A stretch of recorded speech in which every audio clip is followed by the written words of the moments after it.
Next topic in the chemical properties of ammonia is reaction with oxygen, or simply we can say that burning of ammonia in oxygen. See, you must remember, ammonia is not a supporter of combustion. It does not support combustion. Even if any burning splinter is there, it will be extinguished in the presence of ammonia. Furthermore, it will not burn in the presence of air also, and it will burn only in the presence of oxygen. So here you can see here we have taken a white glass tube is there. Two inlets are made and two holes are there. From one hole the ammonia gas is passed, and from another hole the oxygen gas.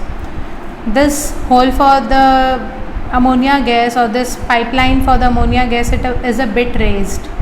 Then here it will get the atmosphere of oxygen, because oxygen is being supplied from here.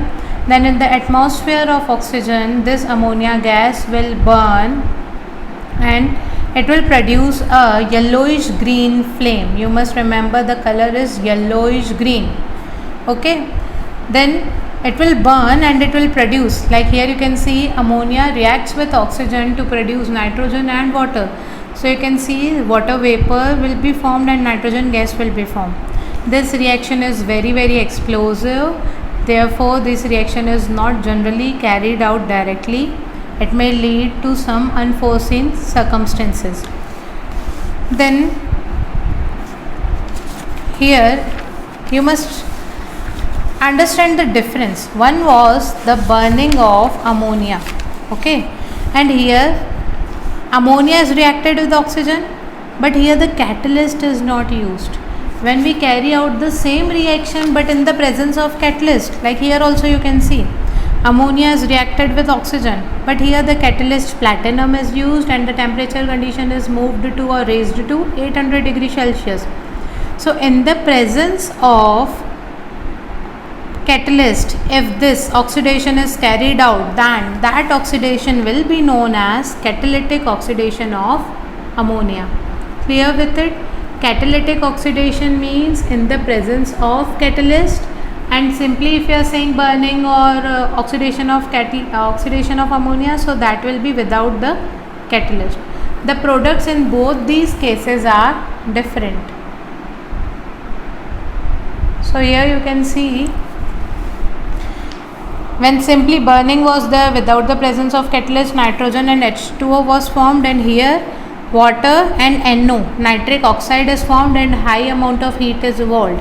When this NO so formed reacts with another molecule of oxygen, it will give us NO2. The color of nitrogen dioxide gas is brown, here it is written, but it is actually reddish brown gas. The color of nitrogen dioxide is reddish brown. Here, then all these observations, what you will observe in the flask, and so you will observe reddish brown reddish brown fumes of nitrogen dioxide. Here the setup you can see, dry ammonia gas is passed from here, dry oxygen from here, they are coming, and here the catalyst platinum is used. Then the NO and water vapor will be formed. These water droplets you can see here, they are condensed here, and still it is further moved out. Here in this flask oxygen is kept. When this NO, which is coming from here, reacts with the oxygen which is kept in the flask, it will give us NO2. So here in the flask what will be formed? Reddish brown NO2 gas will be formed.